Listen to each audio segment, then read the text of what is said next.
Great Britain, Dina Smith. And a photo in front of the wall, please.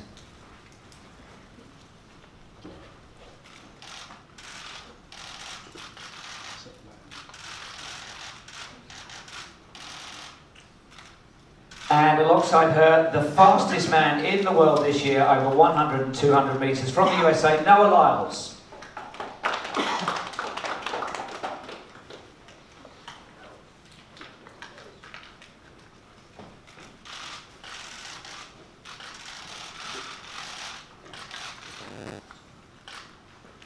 And the new European 100-metre champion, the fastest man in Britain this year over 100 metres at 9.91, Zharnel Hughes.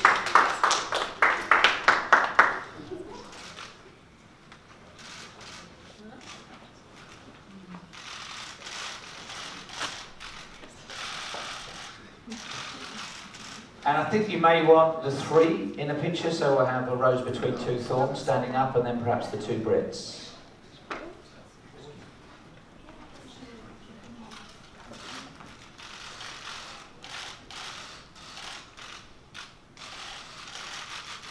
The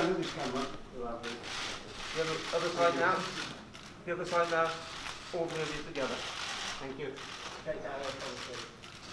And then do we want the two Brits? Yes, please. Have you met before? Okay, the other side. Both of you, Dina. Lovely. So it's just a second, please.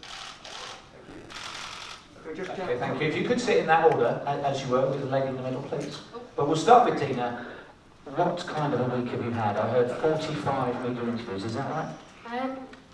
Well, I don't know. I haven't been counting, but it's been a really busy and semi-tiring week. But it's been great. It's been great to see the support that us as a team we've got from all the public back home. I mean, when we're out there, I think we're in like a little bubble. So we don't actually know the impact that it's had on the nation. So to come back and to kind of understand that and then be chased for so many things this week has been great. Did anybody in those interviews ask you your favourite designer shoe brand? Oh wait, no. Actually, wait, no, yes. Yes, they did. Oh, sorry. What is it? What is it? I don't know. No, Malone Souliers, like, it's a really strange one. So you guys can all be like, fascinating, like, don't really mind. But, yeah, no, I've been asked a few clothes questions, so. Yeah. Let's talk about your race tomorrow, because notwithstanding you're a triple European champion, it is a tough one. You're going against Shawnee Miller-Weibo, who hasn't lost at any distance to anybody all year, and it's a pretty decent field either side of that, Skippers, Talu and others. What are your thoughts on it? Oh yeah, definitely. It's more like an Olympic final tomorrow, so I am really, really, really excited. It's typical that we've got an Olympic final straight after Europeans, so it's like great. But, you know, I'm really, really excited. You know, the girls, we don't kind of avoid racing each other. We always just turn up, and I think this race in Birmingham is a great demonstration of that. Do you feel there'll be a reaction either way from Birmingham? I mean, from Berlin, will the form of your life continue, or will you get a bit of a reaction having had a high? We're going to see. We're going to see tomorrow, aren't we? Obviously, I'm going to go out there to run my best. I always give 100%, and especially in front of a home crowd. I want to go and do everybody proud. But we're going to see. And Shawnee had the better of you at the Commonwealth Games and in the Rabat Diamond League meeting. Is it going to take a perfect race from you to take her down? I think it would take more than a perfect race for me, because Shawnee is a fantastically talented athlete. You've seen she's just run 48 in Monaco over 400, which is out of this world. So she's so infinitely talented, so it would take a lot from me.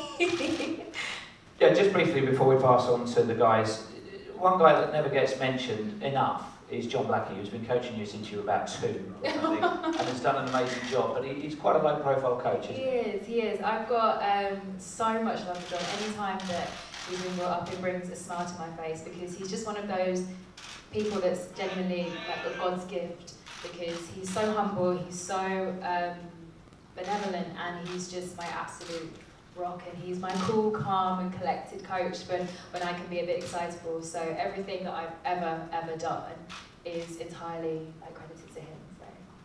And notwithstanding that we're just 1 week beyond a championship final and you're doing the 100 metres at the Diamond League final, do you feel like now is the time to put down a marker for the World Championships next year for Doha?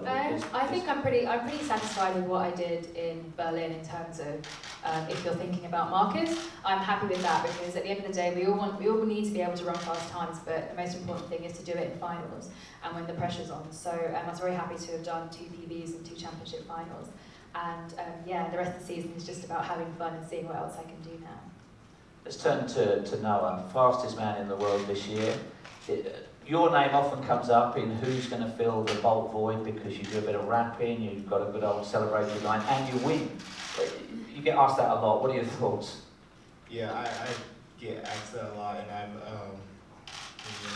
my agent actually come up to like reasons to like answer it because everybody wants a different answer. So my newest idea was like ask everybody who's in the field. So Zharnel, you want to be the new Usain Bolt? Yeah. Exactly. Who's gonna say no to that? Like everybody wants to be the new Usain Bolt. So yeah, I'm gonna say yes. And I don't want to be exactly like him, but I want to find my own way, and I want to transcend the sport also and find new ways to get fans interactive and maybe give my social media just a different vibe than some of the other people that you might see. But, I'm like, fine. You don't do rap spontaneously, do you? You need a studio, you need a bit of backing music, or can you do something right off the bat? I think I have something off the bat. Where you go? I'm a sight for sore eyes, a man with little time, and a future so bright I make your eyes go blind, but I'm quicker than you think, so don't blink or you'll find yourself in the upside down like an unfunny clown, and I spit more fire than a dragon looking for Bilbo Baggins when he stole his loot. Watch your ears, because I just might incinerate those too. And must be getting blessed infinity times 2, because I got God right behind me. Oh, that's a very difficult audience to please. So we've talked about what an amazing women's 200 metres tomorrow, but the men's 100, the race of the year, and a mistake in the heats, and there could be some big names go down in qualifying, couldn't there? Yeah, I've been looking at that field like a few times, and I'm just like, oh, that's a fast time, and that's a fast person too. And you know what? Yeah, ooh, wow, this is okay. You know what? Everybody's not gonna make it to the final, but either way, I think everybody's gonna be trying to pull out their best. And a lot of people, as we're getting to the end of the season, is putting down a lot of PRs, and even a teammate, Jake Harvey, who I haven't seen in so long because he represents Turkey, but he's been in our group, but he left I think in April. He just got 3rd at Europeans, and I was like, I didn't even know he was there. And now I see him on the list, so I'm excited even more because we've never raced before, but he's been running 9.9s a few races, and I'm really excited to see him just be able to run with a teammate and again run against fast people and show my worth. Well, I think more than half the field across the 2 heats are under 25, and almost everybody barring 1 or 2 are sub 10 this year. I saw a quote from you, I can run 9.4, is that correct? I have said that many times. I have a dream where I run 9.41. Now, I have heard some people run with that and say that I'm going to do that this year. No, that's not a this year goal. That is a future goal that will definitely come later in time. Right now, I'm just trying to fix my start. Do you feel, the same question as I asked Dina, that even though we're more than 12 months away from the next World Championships and 2 global championships in a row, that the tail end of this season is the opportunity to put down your marker, to stay upbeat and be the man? Oh, most definitely. Going into this year, I came in with the idea of I want to be the dominant figure. I want to be the man that everybody thinks when he steps on the track that he is going to win. And they can see anybody's name on there and just going to be like, that guy, right here. Noel Lyles, he's going to win the race. So I decided I was going to use this year to kind of promote myself to be that figure. So in the 100 and the 200, a lot of people haven't seen me run the 100. I mean, the last time I ran the 100 was probably in high school. So now I'm really trying to show that I can be a double runner. I'm not just a 200 runner. I can be a 100 and a 200 meter runner. Well, we wish you well. Let's pass the baton along to lane 1 here, and Zharnel, the man that Usain Bolt calls captain. Is that right? Yes, you're correct. Because of your flying? Yes, Tell us a little bit about that. I think most people know the background to it, but that's your future and that's your present enjoyment. Yeah, I've been flying in Jamaica for over a year now. Something I've always had a passion for. And once I moved to Jamaica, I wanted to start when I was 16, but my mom held me back from doing that. So she didn't actually sign the form to say he's allowed to. So when I turned 21, I immediately went back to the school and I signed up and I started to pay my way in. And it's been going really well. I passed my private pilot license. So I now have my private pilot license and I brought the solo record as well. And what does that mean? You can fly little 2-seaters, 4-seaters, that kind of thing? Yeah, the little foot planes. Are you a flash flyer, or are you a very safe and conventional? And I'm very safe, man. I follow the rules and make sure I go over my checklist all the time. Let's talk about this race tomorrow, because as we've already alluded to with Noel, it is a phenomenal field. Even in the heats, no room for error at all. And you must feel a little bit of pressure as the #1 European now. To be honest, I don't feel any pressure going into the race. For me, it's just to stay focused and focus on myself. And going out there, what I've been doing all season, which is to execute my race and tend not to focus on the guys.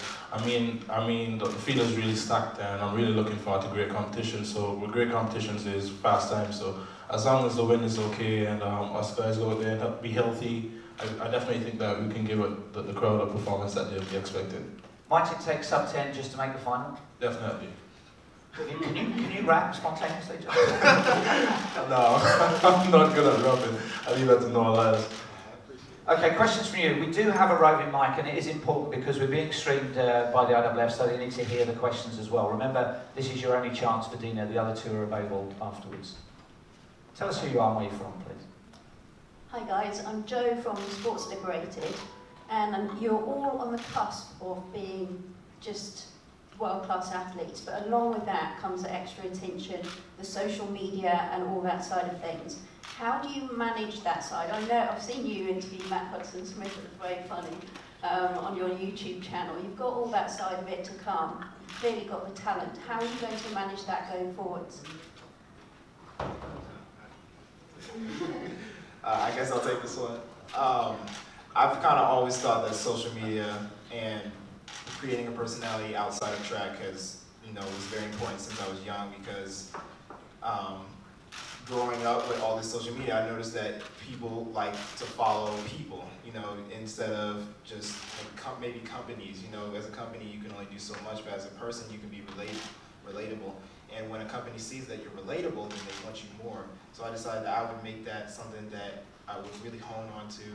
And I've been given tons of training. My agent is actually really good. He takes all of his newest people and his young athletes, and we have conferences on just how to, get better at getting followers or putting out good content that people like and are funny, but it's still you. And I understand that not everybody's good at that, and everybody needs those people too, because sometimes they need somebody who's relatable that doesn't talk as much, but they let their actions show for them. So I truthfully just try to be me on all my platforms, and so far it's been working, and I hope it keeps continuing to grow. Dina, Labuti, do you want to know about that? Well, with social media, I don't know. I think I have a different approach to it from Noah, because naturally, as a person, I'm not necessarily shy, but I'm kind of reserved. So I always say, maybe if I didn't do track, my Instagram would be full of pictures of pretty scenery and food, and not really me. But I do realise that lots of people follow me on Instagram to see pictures of me, so I post pictures of me. And yeah, so for me that has been more of something that's a little bit more unnatural, because again, that's just, firstly, if you go way back on my Instagram, like even 2012 and stuff, there was very little pictures of myself. That's just not who I am. But I kind of understood that with more of a platform comes more of a responsibility. And lots of people this week have been referring to me as a role model, which I still find very odd. But it's something that, at the same time, as a female athlete, a black female athlete, I've got to grab with both hands and roll with it. Because with a platform, you do have a social responsibility to make sure that children and young people have a positive person to look up to. So with social media, I know when it comes to competitions, I kind of mute a lot of people, I won't go on it as much and stuff like that. But I do just try and be a positive role model. But yeah, I'm not so good at rapping and filming people. That's just not me, unfortunately. I'm an in-person person, so yeah. About the captain.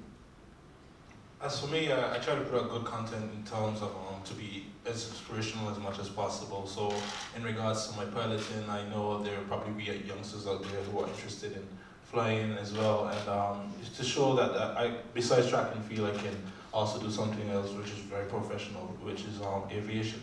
And for me, I try to give as much as possible to social media my outside track and field life, which is aviation. Sometimes when I'm back home in Angola, I'm on the beach, showcasing the beach and the food and stuff like that. So, I mean, last time I put out a video of myself dancing on the balcony, something that people don't really get to see. But as for me, I have a funny side, but I never really introduced it to social media. I just feel as if that shouldn't be out there.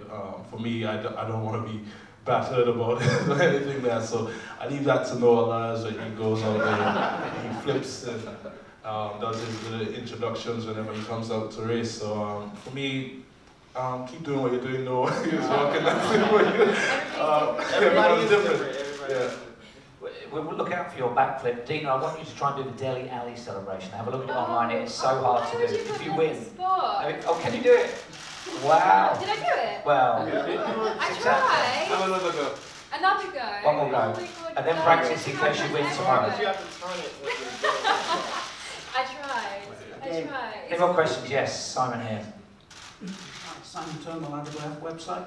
Dina, could I ask you, have you had a chance since you came back to sort of look at the sort of historical perspective of what you've done? I mean, I don't know if you've seen the list of triple gold medal winners from the European Championships. Fanny Blankers-Koenig and Marina Shevchenko, who sadly died this year, are the first two on that list. And I think you're up to 22nd in the 200, but just behind a stack of sort of stars from the 80s. And just 0.01 ahead of Shawnee Miller, ahead of Shelley Ann, who's never as quickly as you, if you had a chance to look at any. No, I haven't really reflected on it. I knew from the competition that I think I was the third person to do the triple, but no, I haven't really reflected on it, and part of that is intentional because whilst the main bit of my season in the European Champs has finished, and I'm really happy with how that went, I've still got 2-3 races to do, so I'm not going to kind of take a step back and fully take it in, because then you kind of start to get happy and you're like, you know what, I'm happy with this season, but I do have obviously the race tomorrow, I do have Zurich Diamond League, and I will end with the Continental Cup, all of which I want to run quickly at. So for me, this week has been mainly about sleeping. I have been struggling to sleep since last Tuesday, so as soon as I got home, it was just about getting 8 hours plus and preparing in the best way that I can for the rest of my season. Could I just check one thing there? You mentioned Zurich. You're not tempted to try and do both Zurich and... No. I mean, it will be really nice to be in both, but we, the European athletes, well, the British athletes in particular, we've had indoor Commonwealth Games and the European Championships. So by now, I don't know if I'm just speaking for me, but it's been a long year. So this will be my last 200, mainly because, yeah, I'm getting ready to wind down. I still do want to run quickly in Zurich, but yeah, I'm getting ready to wind down in the T's. What are the three of you looking forward to doing once the season's over? Start with Shoe Queen. Shoe Queen. Where does that come from? You can see my gold nights if you want to stay. No, I'm joking. I'm going on holiday. It's going to be lovely, and I'm going to spend some time just chilling and relaxing in London. I'm going to have quite a long off season since we have Doha quite late next year, and yeah, I'm going to eat lots of bad food, lots and lots and lots of bad food, lots of sleep and bad food. Zharnel, you going flying? For me, I won't be flying. I'll just be chilling. For me, I need as much sleep as possible. I've been really tired. As Dina mentioned, it's been a long season. Really can't wait to just hit on the bed and just be knocked out for a couple of days. But as for me, I'm going on holiday. I just started thinking about it last night, to be honest. I don't know where exactly is yet, but I have some plans. Definitely be spending some time with my family because I haven't been with them for quite some time. So it'd be nice to be with them, and who knows, when I get back to Jamaica, I'll definitely be doing some flying just before the season starts. If you live in the Caribbean, where do you go for your holidays? There's so many to go. There's I've been to St. Lucia, there's Antigua, Dominica. I really want to try like Aruba as well. It's really pretty over there, so I definitely want to try scuba diving for the first time. I've never done it. I've always been afraid of sharks. Actually, I always imagined like diving and here comes a shark next to me. I'll fully panic. I know that for sure. So for me, I just want to try that new experience maybe, and hopefully it goes well. So you're good on the land and in the air, but not quite so good underwater. Yeah, definitely. I leave that on the water thing. Let's ask Jay-Z at the end what he's doing. I actually think of myself as a young Kanye. I'm joking. But so my mom is actually getting married the week after Continentals in Jamaica. So I'll be flying there right after I'm done with the season. And Matthew Hudson-Smith is actually going to be joining us. What could possibly go wrong? Exactly. But he missed my birthday celebration, so he's we've gotten pumped for this to get his mind off of that. Questions from you? Dina, just when we were in Berlin, you were talking a lot about 2018, and you're trying to keep it in a little bit of perspective that areas outside of Europe and the Commonwealth were seeing it as a down year. I mean, presumably there must be quite a strong curiosity on your part to get up against someone like Weibo, against Talou, and to actually, you said before you're not looking to set down a marker, but kind of, do you know what I mean? I mean, every race you want to go into, you want to do well, but I mean, I race these girls all the time. Like, I've been racing them throughout the season. I race them year in, year out, so I wouldn't necessarily call it a curiosity. I mean, we kind of know whereabouts we are with each other. So tomorrow's going to be fun. It's always going to be fun competing in Birmingham in front of a home crowd. But yeah, I'm definitely well aware that Europeans didn't include some of the best sprinters and the best sprinting nations in the world. That's why I keep telling everybody to relax, chill out. Like, the times are good, but like, you don't know how it's going to translate in global competition. Presumably psychologically there's an importance to getting wins over these people, getting more wins. I know you've beaten them before, but you know, more and more wins, these things all count, don't they? Yeah, definitely, but also psychologically it's doing, again, performing well in finals, because you can win all you like on the circuit, you can win all you like throughout the year, but if you can't perform when it's under pressure or the cameras are on at the major championships, then you're not going to win the Olympics or World Champs or anything. So. Sure. Can you talk us a bit more about your Mad Week? What's the craziest thing that's happened? And just kind of, are you getting now people coming up to you much more wanting selfies? And how's that changed since Berlin? Yeah, it's been a bit. To be fair, so now I'm thinking. I've said it to Mad Week. I'm thinking, what did I do? It's crazy. I slept a lot. Slept a lot. We definitely needed to catch up on sleep. But I think for me, it's just it's the interest. That it's very humbling and heartwarming to see so many people that wouldn't typically engage in athletics, particularly with it being a European Championships and not a Worlds or Olympics, give you just general well wishes. I got quite a lot of love on social media, like Stormzy and all these people like, oh, congrats, which is, it's obviously really nice. It's nice to see that, particularly in a European year, that you can kind of come outside the sporting and athletics bubble. So I think that's been the weirdest thing for me, the fact that it's not the usual fans that are very much congratulating. You know what, I need to sleep again. But that are saying well done. But yes, the people who aren't usually that engaged. One for Noah. I think I'm right in saying this is your first ever visit to Birmingham? Yeah, this is my first time. Matt Hudson-Smith, I believe, has been giving you a crush